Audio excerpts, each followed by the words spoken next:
দুবরাজপুর রাঢ়বাংলার বীরভূম জেলার একটা ছোট্ট শহর। নামটা অনেকের কাছে নতুন হলেও হয়তো কিছু জনের কাছে নামটা শোনা নাম। আমাদের বাংলা সিনেমার একটি সিনেমা আগমন সিনেমার তাপস পাল এবং দেবশ্রী রায়ের অভিনীত আগমন সিনেমার কিছু অংশ এই স্টেশনে শ্যুট হয়েছিল এবং এই ব্লকের অর্থাৎ দুবরাজপুর ব্লকের বেশ কিছু গ্রামে, হেতমপুর যেখানে সিনেমাটার ম্যাক্সিমাম অংশটা শ্যুট করা হয়েছিল, ভুরকুনা, হ্যাঁ, আশেপাশে বেশ কয়েকটি গ্রামে, সেই স্টেশন একদম জনমানবহীন এরকমই স্টেশন এটা। সারাদিনে খুব একটা ট্রেন চলে না। হুল এক্সপ্রেস, ময়ূরাক্ষী এক্সপ্রেস এবং সিউড়ি শিয়ালদা মেমো এই স্টেশন দিয়ে যায় এবং বাকি কিছু প্যাসেঞ্জার যেটা অন্ডাল থেকে ছাইথা বা রামপুরহাটে যাতায়াত করে, বাকি টাইমে এরকমই থাকে সেই স্টেশনে।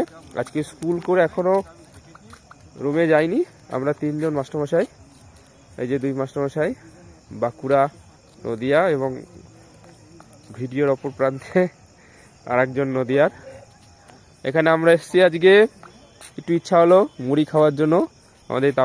আমাদের এই তুষারবাবু, হ্যাঁ, আমাদের এসআইয়ের মানে আমাদের সার্কেলের প্রাক্তন এসআই কিন্তু তুষারবাবু ছিলেন, মানে এই তুষারবাবু নয়, ঠিক আছে। যাই হোক, আমরা এসেছি। দেখুন রাত্রিবেলাতে আর ওই ডাউন লাইনে দুটো ট্রেন আসবে। একটা হচ্ছে ময়ূরাক্ষী, যে ট্রেনটাতে মাঝে মাঝে আমাদের আসতে হয় যখন মর্নিং স্কুল হয়, আর নৈহাটি থেকে সিউড়ি শিয়ালদা ধরে আবার কখনো কখনো খবর হচ্ছে একটা প্যাসেঞ্জার ট্রেনের খবর হচ্ছে, এই কয়েকটা প্যাসেঞ্জার ট্রেন চলে।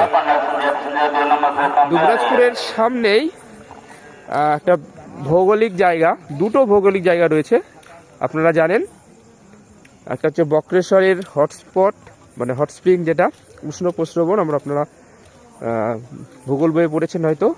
আর মামাভাগ্নে পাহাড় কাছেই, এখান থেকে বেশি দূর নয়, কাছেই মামাভাগ্নে পাহাড়, নস্টালজিক।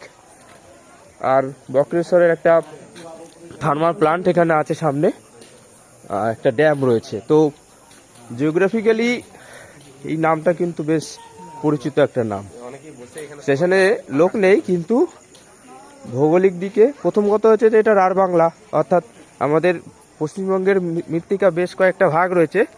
সেই ভাগের মধ্যে একটা হচ্ছে রাঢ় মৃত্তিকা, অর্থাৎ কাঁকুড়ের মৃত্তিকা। সেই কাঁকুড়ের মৃত্তিকার জেলা হচ্ছে এটা। তো এখানে চাষবাস সেইভাবে না হলেও কাছেই রানীগঞ্জ রয়েছে। রানীগঞ্জের কয়লা আপনারা জানেন, সেই রানীগঞ্জের কয়লা এই লাইন দিয়েই বক্রেশ্বর প্ল্যান্টে যাই। আমরা মানে সামনেই দেখি, কখনো মনে হয় এক ডিব্বা যদি কয়লা যদি আমাদের নদিয়ায় নিয়ে যেতে পারতাম বা বাড়িতে নিয়ে যেতে ভালো হতো। তো এইটা হচ্ছে সেই জায়গা। ওই যে বললাম সামনেই একটা ড্যাম রয়েছে, বক্রেশ্বর ড্যাম। উষ্ণ প্রস্রবণে মাঝে মাঝে বেড়াতে যাই। আর সবচেয়ে বড় জিনিস হচ্ছে এই বীরভূম জেলা মানে 5খানা পিঠের জেলা, মানে 5টা পিঠ আছে, তার মধ্যে একটা পিঠ কিন্তু বক্রেশ্বর। আপনারা আসুন এই জায়গাটাতে। আসার জন্য যদি শিয়ালদা থেকে আসেন তাহলে ওই বললাম সিউড়ি শিয়ালদা মেমো আছে, আর যদি হাওড়া থেকে আসেন তাহলে হুল এক্সপ্রেস আছে। আর নদিয়ার যারা বাড়ি বা 24 পরগনা যারা বাড়ি, তারা ব্যান্ডেল থেকে হুল ধরে দিল্লি চলে আসতে হবে। আসুন, আমরা আছি এখানে আপনাদের জন্য। ঘুরে যাবেন অবশ্যই, আপনারা আসুন। বাঁকুড়া থেকে যারা আসবেন তারাও আসতে পারেন, ভাল লাগবে।